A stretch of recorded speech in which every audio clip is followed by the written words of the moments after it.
Fala pessoal, mais um vídeo aqui no nosso canal, tá no ar o Memória Alvinegra e aqui o Botafogo sempre joga em casa. Bora falar um pouco sobre a partida de ontem, sobre a melhor notícia do jogo ontem, se é que a gente pode falar assim. Vamos falar aqui sobre Santi Rodrigues, que teve pela primeira vez a chance de terminar uma partida com a camisa do Botafogo. Vamos falar sobre ele, mas antes disso eu peço para você deixar o seu like, o seu comentário. Se você ainda não está inscrito aqui no canal, pense em se inscrever. Acabamos de passar da marca de 11 mil inscritos por aqui e a gente depende de você chegando aqui, se tornando um amigo do canal, para a gente continuar crescendo junto, tá bom? Então roda a vinheta, bora pro vídeo e vamos conversar aqui sobre Santi Rodrigues com a camisa do Botafogo.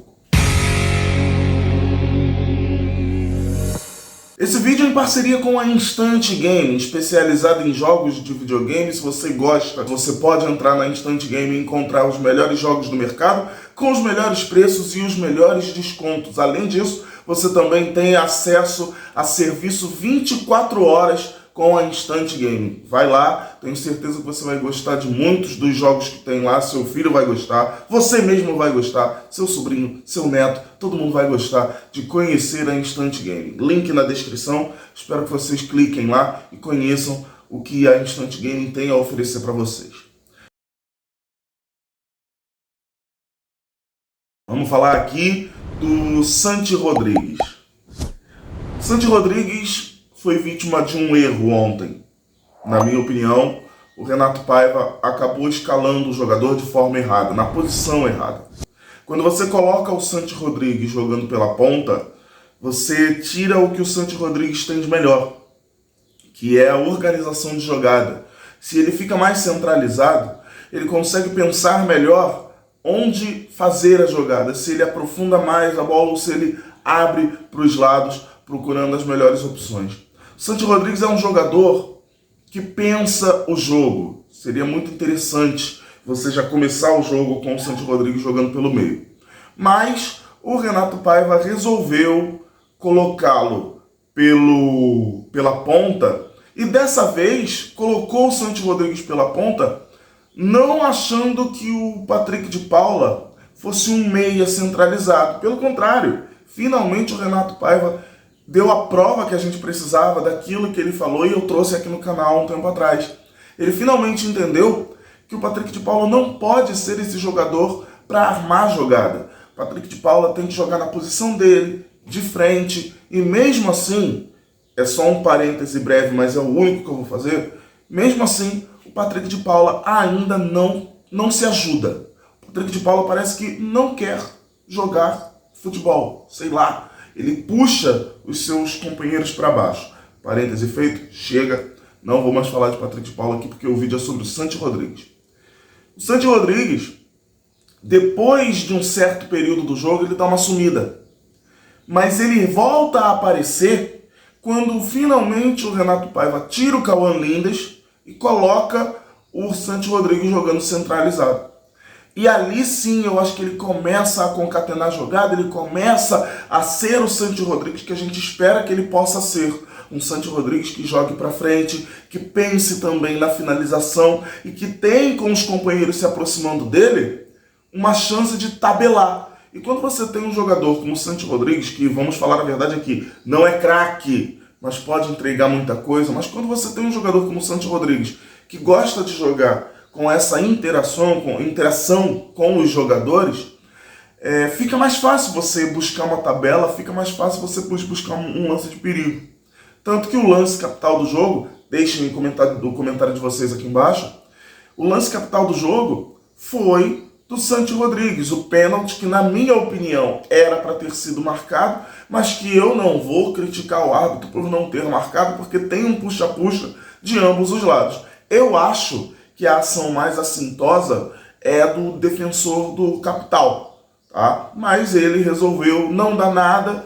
No gesto que ele faz, ele mostra que o Santi Rodrigues puxa também o jogador do capital, isso é verdade, mas para mim não foi uma puxada assintosa querendo parar a jogada, até porque ele estava numa situação de ataque. Se ele tivesse condições, ele finalizaria. Quem tira a condição dele finalizar de forma faltosa, para mim, é o zagueiro do Capital. Mas eu não vou, repito, execrar o juiz por isso, porque houve um puxa-puxa de ambos os lados e o juiz escolheu para quem marcar. Ele escolheu marcar a favor do Capital.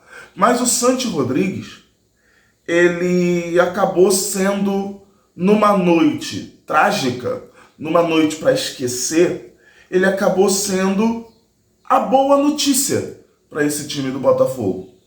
Boa notícia para o torcedor alvinegro, porque a gente vê num time reserva em que ninguém se salva, a gente vê o Santi Rodrigues mostrando assim, olha, eu sou alguém que se tiver que entrar no time titular, vai entrar e vai entregar, vai tentar fazer alguma coisa. Então, se foi um teste, o Santi Rodrigues aproveitou. Outros jogadores não aproveitaram. Infelizmente a gente teve a questão do Léo Link, que eu acho que ele aproveitaria a chance dele. Tomara que fique bem o Léo Link, Deus abençoe, que ele se recupere o mais rápido possível. Precisamos de todos para toda a temporada e também para o Mundial. Tá? Foi a primeira coisa que eu pensei, por isso o choro marcante do Léo Link no banco. Eu acho que nem tenha sido só pela dor. Eu acho que a dor ficou em segundo plano. O que deve ter deixado ele bem apreensivo foi o fato de, caramba, se essa lesão aqui for grave, pô, eu tô fora da Copa do Mundo. E ninguém quer ficar fora da Copa do Mundo. Mas eu espero que ele fique bem, tá? Mas, numa noite trágica, repito, quem se salvou foi o Santi Rodrigues, mostrando que ele tem condições de, quando necessário, entrar no time titular do Botafogo. Na verdade, ontem, quando o Botafogo começou a soltar nas redes sociais que estávamos classificados e colocando o placar agregado, que sinceramente ficou feio, 4-1, grandão, mas aí você vê ali, entre parênteses do lado, 1-0. Você mostra que o Botafogo perdeu para o Capital, com todo respeito ao Capital e ao seu torcedor. Mas não era para a gente ter perdido esse jogo ontem. Tá? Mas quando a gente vê nas redes sociais, o Botafogo colocando, estamos classificados, os jogadores também colocando nos seus stories, estamos classificados. Na verdade, eu acho que os jogadores não deveriam postar nada, mas se fosse postar alguma coisa, se fosse para postar alguma coisa, tanto os jogadores quanto o Botafogo, deveria ter sido o título desse vídeo. Desculpa, Brasília. A atuação do Botafogo ontem foi ridícula. A atuação do Botafogo ontem foi de um time que precisa virar para o seu torcedor, principalmente os de Brasília, e, repito, pedir desculpas a Brasília. Foi uma atuação sofrível, ridícula, em que ninguém se salvou. Vou tirar dessa lista aqui o Alex Telles. O Santi Rodrigues já está fora dessa lista porque foi o único que mostrou alguma coisa. Mas vou tirar dessa lista aqui o Alex Telles, o Léo Link e os jogadores que entraram no segundo tempo, que são do time titular, o Vitinho e o Matheus Ponte, que a gente está acostumado a ver costumeiramente jogando nesse time titular. Vou tirar esses caras daí, porque eles não precisam se provar. Quem precisava se provar era o time reserva que entrou em campo. E ninguém mereceu uma menção honrosa, uma menção positiva em qualquer pós-jogo de Botafogo e Capital. O Danilo Barbosa foi sofrível, o Patrick de Paula foi sofrível. E como sempre, contaminando o elenco, puxando todo mundo para baixo, alguma coisa precisa ser feita. Eu acho que o menor dos culpados foi o Renato Paiva. Eu acho que a culpa no jogo de ontem tem que recair mais sobre os jogadores. O Renato Paiva fez o que deveria ter sido feito. Colocou o time que deveria ter jogado. Todo mundo teve a sua chance de mostrar serviço. Ninguém mostrou. Como eu falei ontem, lá no pós-jogo do canal do TF, por mais que ele tenha ido mal na partida de hoje, quando entrou, estou falando do Juan Cruz, por mais que ele tenha ido mal, mas o Juan Cruz, a gente pode dizer que ele teve um capital para chamar de seu. Ele conseguiu tirar aquele ranço contra o Capital, marcou o seu primeiro gol. Tanto marcou o primeiro gol que ficou mais confiante, marcou o segundo gol dele com a camisa do Botafogo contra o Estudiantes. O Elias Manuel teve um capital para chamar de seu e ele não aproveitou. É chato, é chato. São jogadores que mostram que não têm condições de vestir a camisa do Botafogo. Deixa o seu like, comenta, compartilha. Quero saber o que você tem a dizer da partida de ontem. Vídeo feito, vídeo entregue. Grande abraço para vocês. Desculpa Brasília. Valeu. Fui.